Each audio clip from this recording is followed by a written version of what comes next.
All right, greetings. All right, after we start the video, what I mean, to get in the museum now, you have to have a scanned barcode online, but it's free and everything. I ain't know nothing about it, but somebody had it on paper for me and what I mean, just let me in through. So see how ancestors work? Yes, and it was a brother too. Mentioned natural root jits. All right, we never in the museum. Let's see where we're gonna go first. Give me a book or something.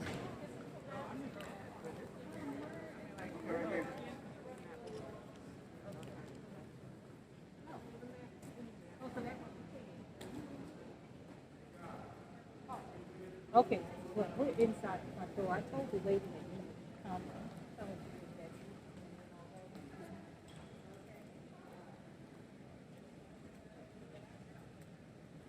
There we go. Got me a book, manual. All right. Now let's get to the Now let's get to the see where we're going. Heritage Hall. I think that's what I'm. Cultures Gallery. Oh man. Okay. Now we explore family history. Explore your family history. Yo, I'm thinking I'm going to explore your family history. Level number two. That just too That's just too much. You know what I mean? That's just too tempting. I got to do that first. Okay, level two.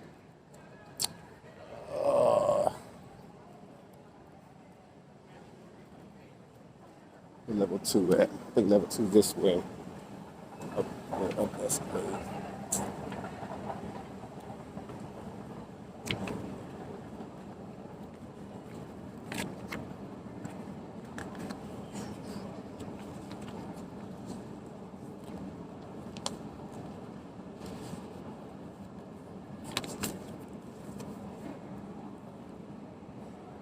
Nice.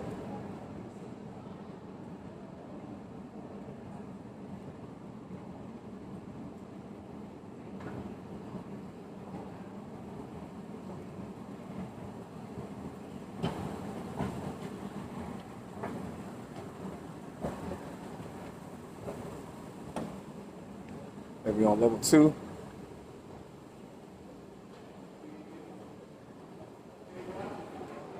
Continue.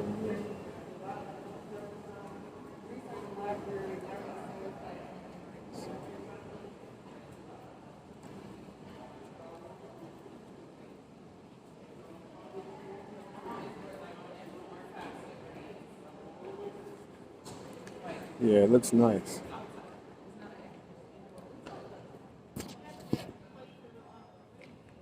Take back. Getting my camera on there.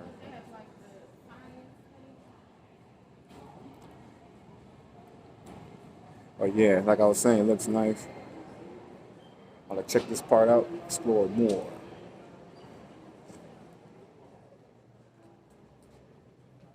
All right, let's see.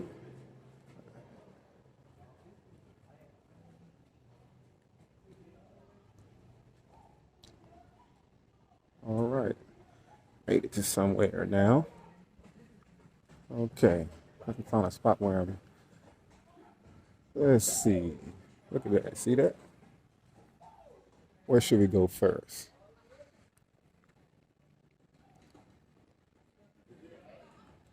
The Robert Frederick Smith Explore Your Family History Center. Oh, and it's open? Yes, it do.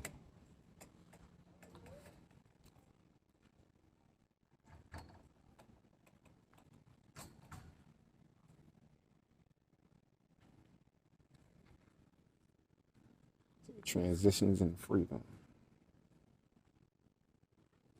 What we gonna find here?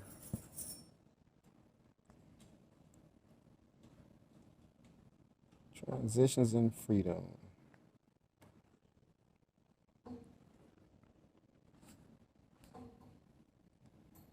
The end of slavery in the United States marked a new beginning of millions of African Americans. The freedom to own land, work for themselves, go to school, unite with their loved ones, and raise families. Some like the Fax family of Virginia, which freedom had before the Civil War. For others, like the residents of Freedman's Village in Arlington, Virginia, the federal government provided support and services to help them transition to freedom.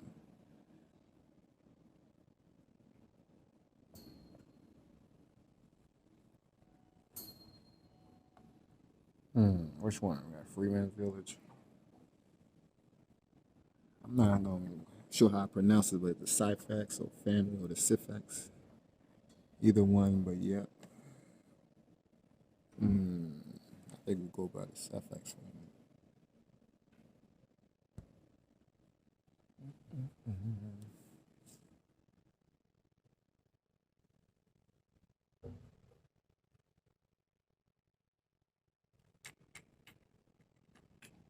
Syfax family. Yeah. See that? Yeah.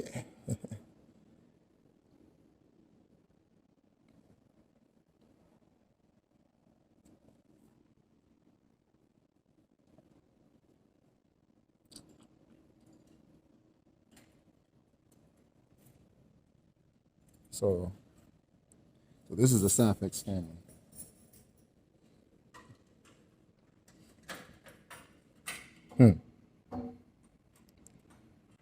They look just like Abraham Lincoln a little bit. Why is that? Look what the baby holding too. Oh, so that must be his wife, his baby mama. According to family tradition, Charles Syfax is born to William Syfax. Oh, William Syfax. No wonder. That's why it looks like Abraham.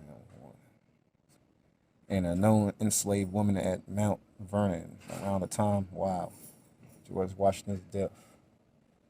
All where I'm born at. Born in Georgetown, Washington. But I lived, went to Mount Vernon Elementary.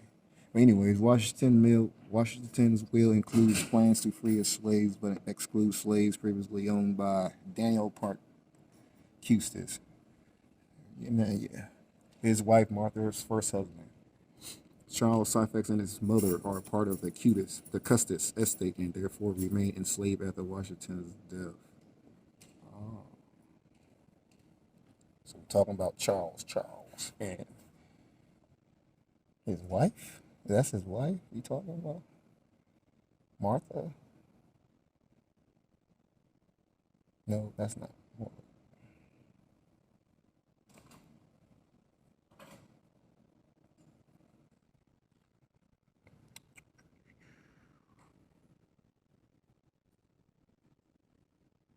Daniel Park Custis, his wife, Martha's first husband.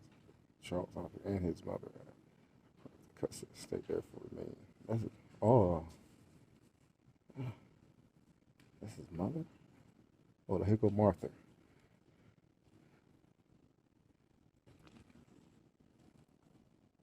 That's the Martha thing. I'm about to read the Martha.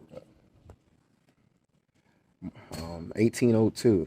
The last one by Washington was 1799. It's 1802. Martha Washington dies according to her will. The Custis Washington estate and Arlington estate, including all the enslaved, passed to her grandson. Talking about Arlington, Alexandria, Virginia, Alexandria, Arlington. George Washington Park Custis. According to family lore, Charles and his mother leave Mount Vernon and move to Arlington estate after Martha Washington's death. When they say Mount Vernon, I'm thinking you're talking about around where George Washington lived at. It's pretty much, yeah. You see this house, that's George Washington's house on the background. That was all Mount Vernon. Mount Vernon, River, Potomac River, all that. You know what I mean? What separates Virginia and D.C. and Maryland. That's why they call it a DMV. Yeah. Anyways. Also, that's Park. Yeah. That's Park George Washington Park Custis.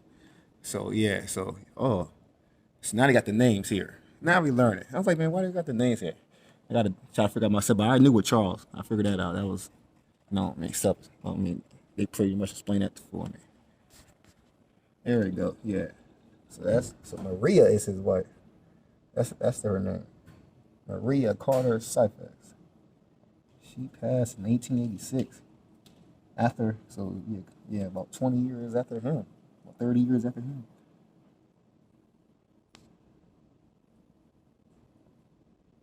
After Charles.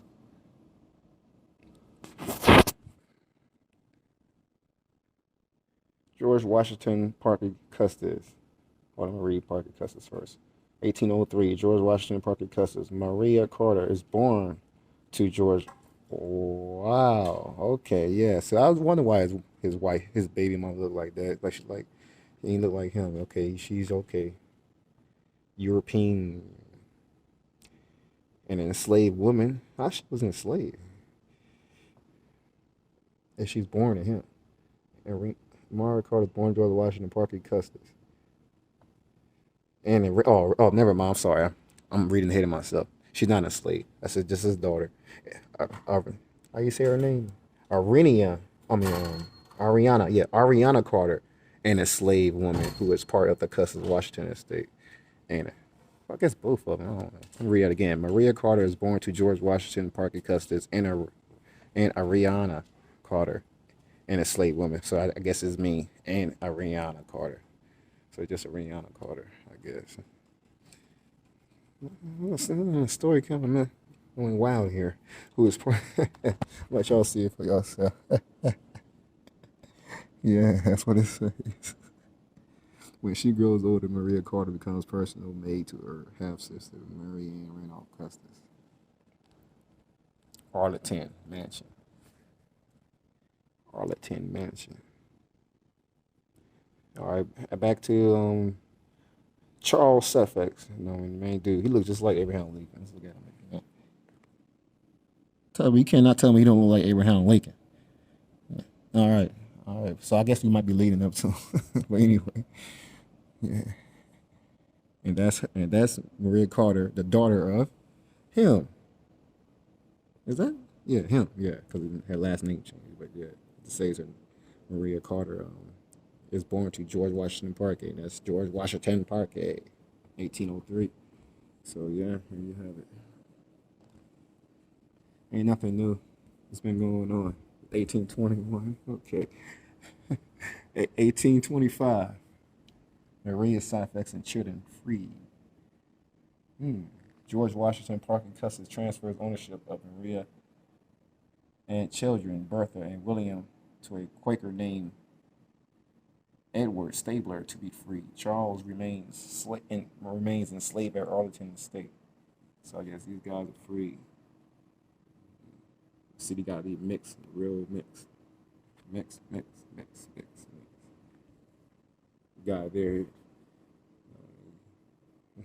see in them too. Got the Ethiopian mix. But anyway, I mean, facts are facts. I'm just saying facts, man. I'm like a I'm like an alien from outer space is digging history.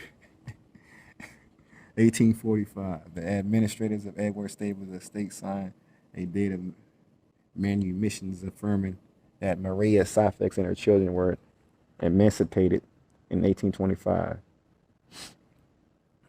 Free status, land ownership allowed Maria and her children to forge a new life in freedom. That's 1845. Edward Stabler's executed deed. Maria Syphax and children free. So is that her children? Is that her and Charles' children? Well, yeah, okay. So they all their children. So they only free his baby mama and all their children and all their children. That's all Charles's sons and the sons. That's all Charles, I think, and Maria. While he stayed enslaved.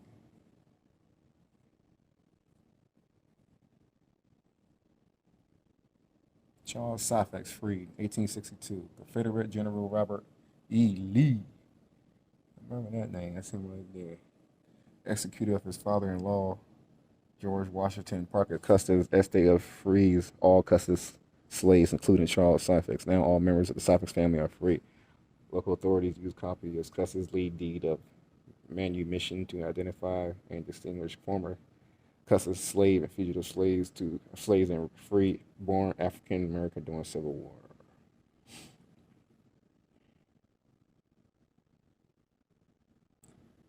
So it says genealogy sessions are closed. So You know what I mean? The genealogy is basically try to find out, you know what I mean, where you from. I mean, you know what I mean, you know what I mean, your lineage. You know what I mean, your history.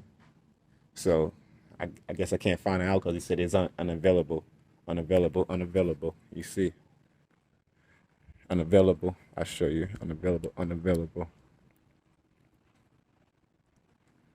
So I can't find out on the session, unavailable. So can't do that. So it's interesting stuff here. Look at that. Cause look, Millie Christine, twins put together. You know, was born like that. The life and legal battles of the Carolina twins. Interesting. I like to read this now. Millie and Christine, 1851 to 1912, were conjoined twins born into slavery in Whiteville, North Carolina. Wow, not too far from here. Considered physical oddities, yes, we see that. They were forced to undergo frequent medical examinations and were exhibited as circus and sideshow attractions in parts of the United States and Europe as the two-headed night triangle, the Carolina twins. Two-headed nightingale. I thought I'm sure night. Oh, I said triangle. Nightingale. Nightingale in the Carolina. The two-headed nightingale. Whatever that means. Anyways, Millie and Christine published a memoir in the 1800s that detailed their life travels and experiences for much of their childhood. And the twins were separated from their parents, and seven older siblings were often the victims of contested ownership.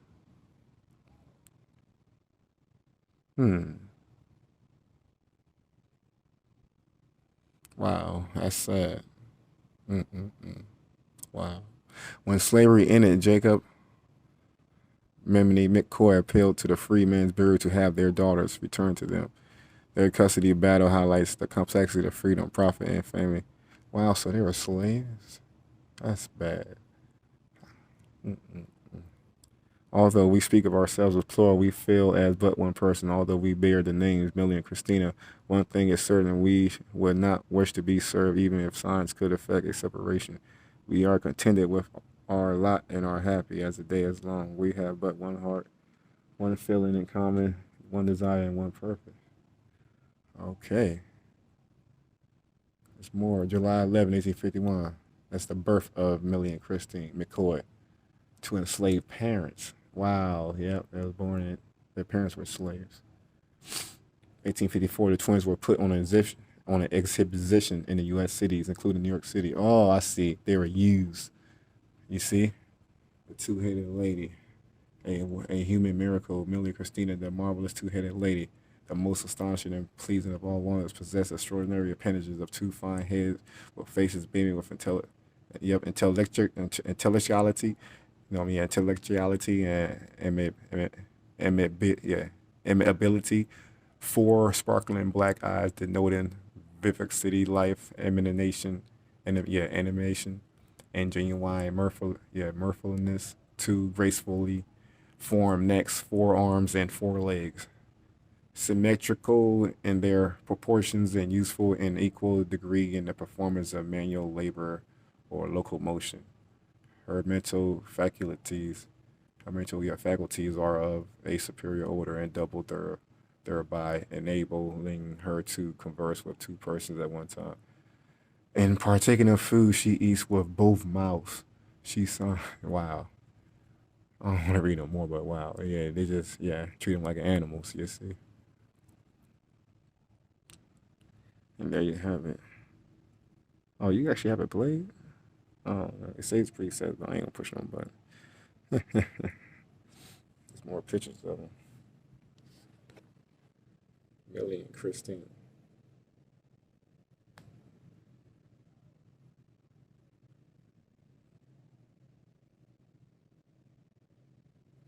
That's letters.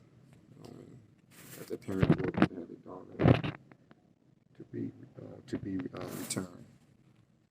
You know what I mean, from their little circus all over the United States.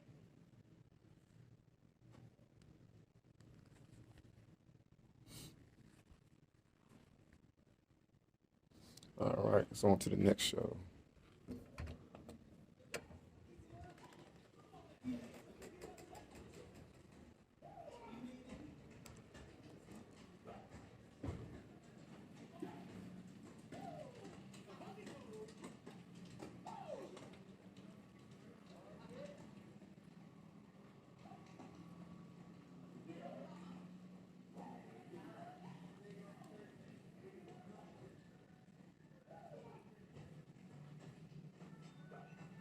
This is pretty cool.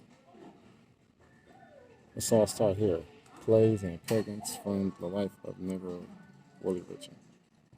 Oh, you can't touch that? I thought you can touch. I thought you supposed to interact with it. Oh, okay. So why that? I don't do it. Cabinet card of a woman with a young boy, 1865. Family and freedom. In 1865, the year of slavery was abolished in the United States. A woman and young boy possessed a photo of this photograph while their identities are known. Their portrait reflects the strong bonds of family that enabled African Americans to survive the long journey toward freedom. It's the arts. It's the arts from then what I just read. It's pretty cool. Like futuristic style museum, yeah. Museums in the future. Let's check this out.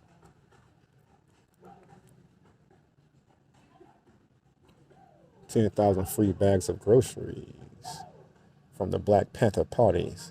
Angela Davis, People's Free Food Program. 10,000 free bags of groceries will be given away free March 29, 30, and 31, 1972 at the Black Community Survival Conference.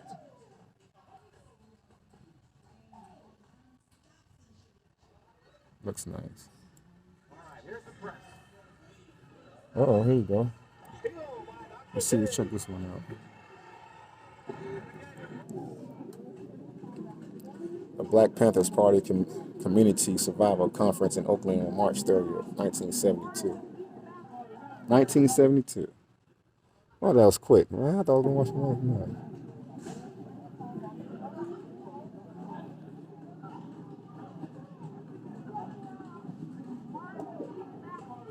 Got the bread out there. That's not the bread.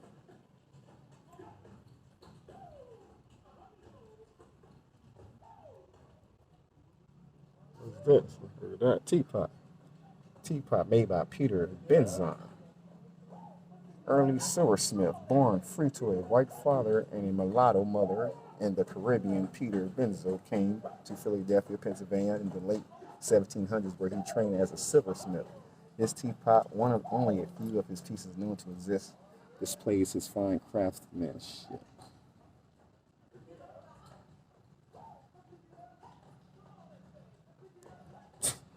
I pressed the play button, and that's all I did. Smoke came from. I thought I was gonna play. So,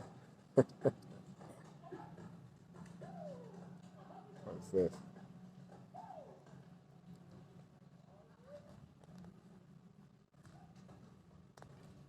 Get the view of that. Okay, let's see what we got. Okay, some art up here. Let me get a good view of the art first before I start reading. Okay, back to Dixie Cafe of Jacob Lawrence, 1984. Black and white artist Jacob Lawrence is celebrated for his works about the African American experience in this stark, stylized, what did he say that? Yeah, stylized depiction of a segregated restaurant in the Jim Crow South. He invoked the harsh and dehumanized effects of racism on American society. He's a black and white artist. Oh, yeah. All right. I gotta move somewhere. I got too much distraction.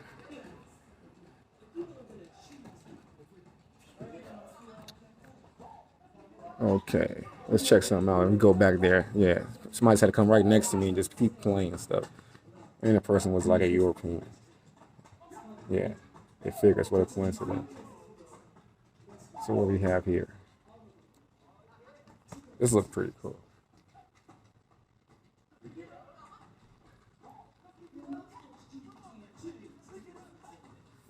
All right. So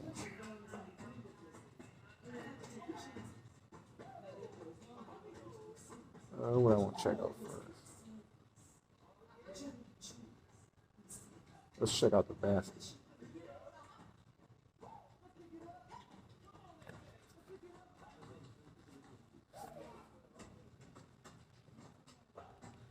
Okay, see this right here? I'm about to read it.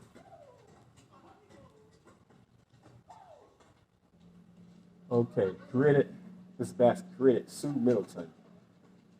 Sue Middleton, 1934. Date 1984. Place made Mount Pleasant, Charleston County, South Carolina, USA. Sweetgrass, pine needles, palmetto leaves. That's the material it's made out of. That was too fast. Can you rotate it too? Ooh, that's pretty cool. Yeah, look at that. They just made a sweetgrass, pine needles, palmetto leaves. Gift of Richard E. Alhorn.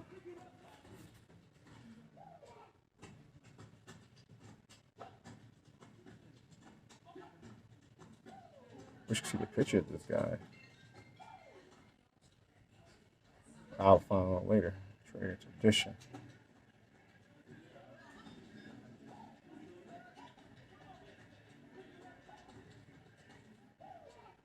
Oh, that's Sue. That's her right there.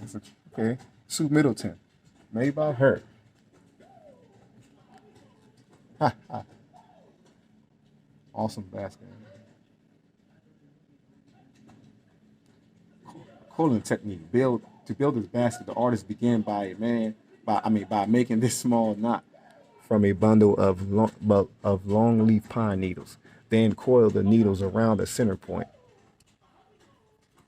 I'll read that again. To build this basket, the artist began by making this small knot from a bundle of long leaf pine needles. Then coiled the needles around the center pot.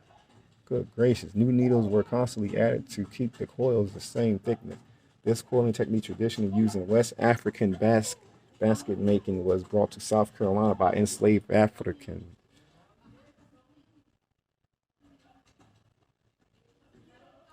All right, go to the next.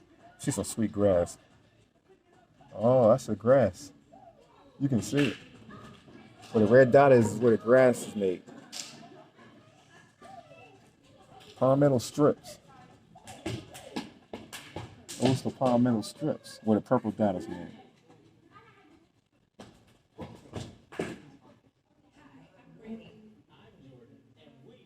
What's the love knots? And those are the knots. So I guess it started from the knot in the center, is what they said.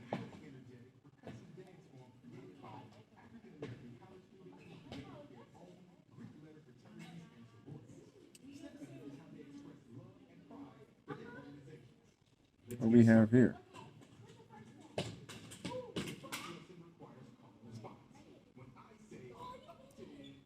Oh yeah. Okay. This thing is called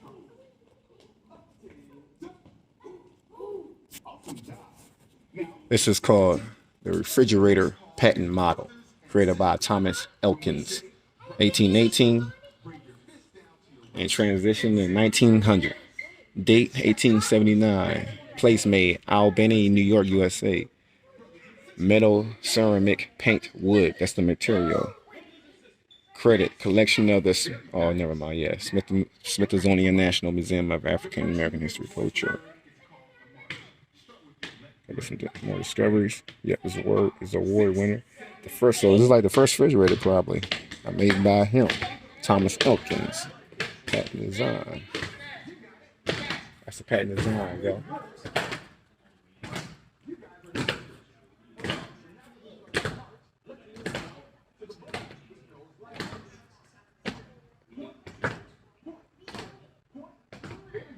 So just add water.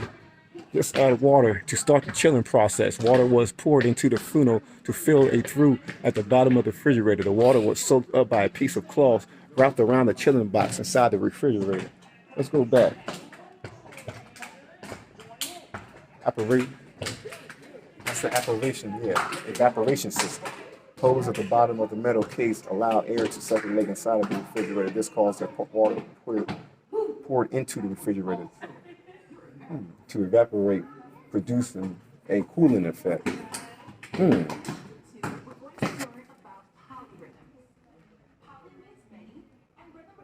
I want to check out the patent design again. That's the blueprints. I want to understand. It's like a device without any type of electronics.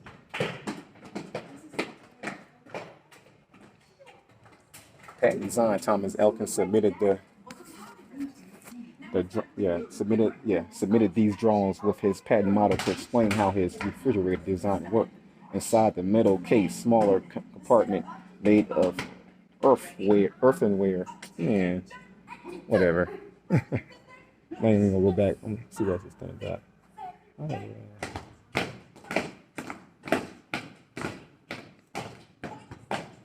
I can check it. What is this?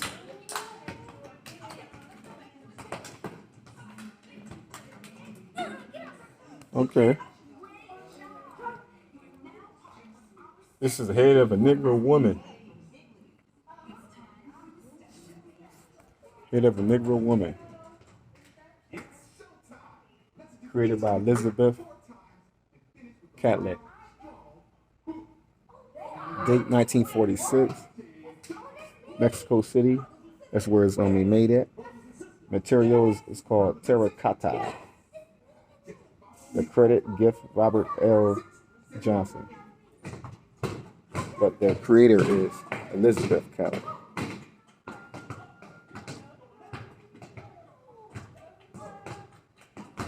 That's like a drawing of her.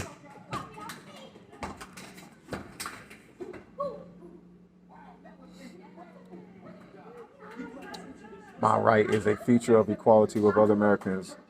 Leno Clip print by Elizabeth Catlett from the series Negro Woman. 1946 through 47 printed. Elizabeth Catlett through the artwork Elizabeth Catlett from. Oh my goodness.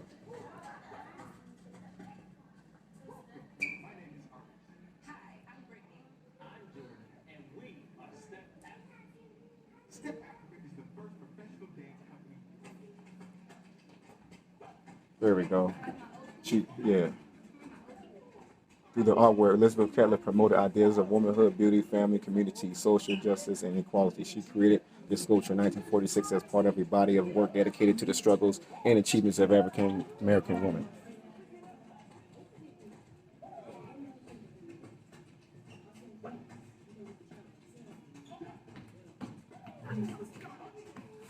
All right. I'm thirsty. I gotta check this out. Look at this.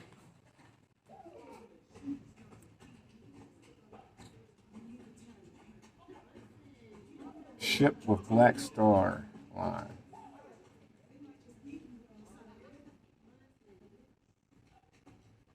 Letter opener.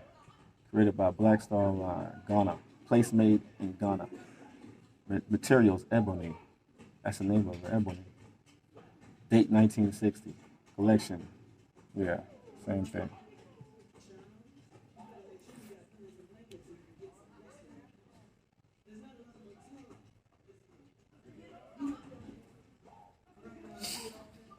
In 1957, the newly independent African country of Ghana launches its first government-owned shipping company called the Black Star Line. It was named after an American company founded by Marcus Garvey. Marcus Garvey, in 1919, as part of his movement to promote black economic advancement and encourage black immigration to Africa. Right on time.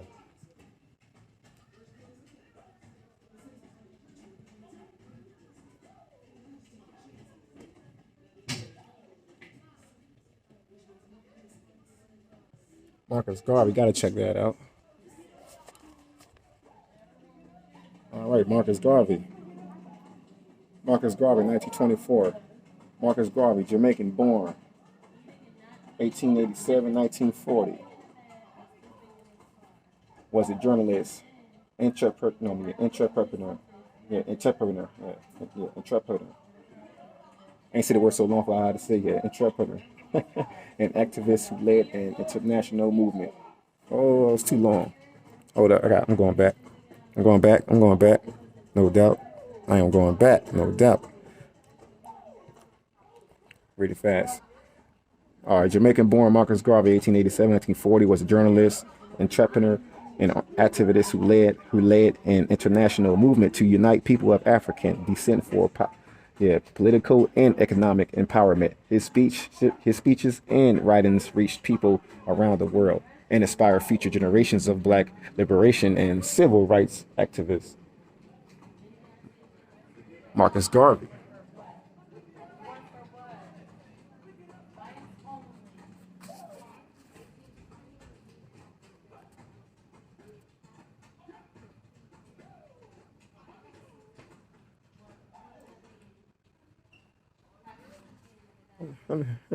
Let me have me a drink real quick. Oh my goodness. Phew. All this reading is making me thirsty.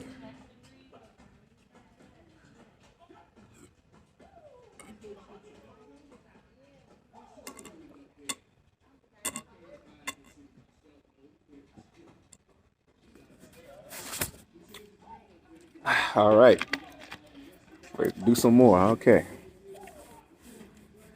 Okay. All right, here we go. Woo. So I put the bag down for real, for real. All right, guys. All right. Let's do this. I gotta get the no man. Yeah, this is very interesting. No Falala woman. See this? Look at this. This is probably what the first real wonderful hair grower made. Yes. By an African woman.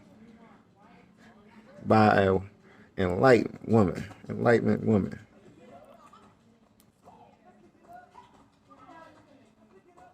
And that's how she looked too. Look at that face. Look at that face.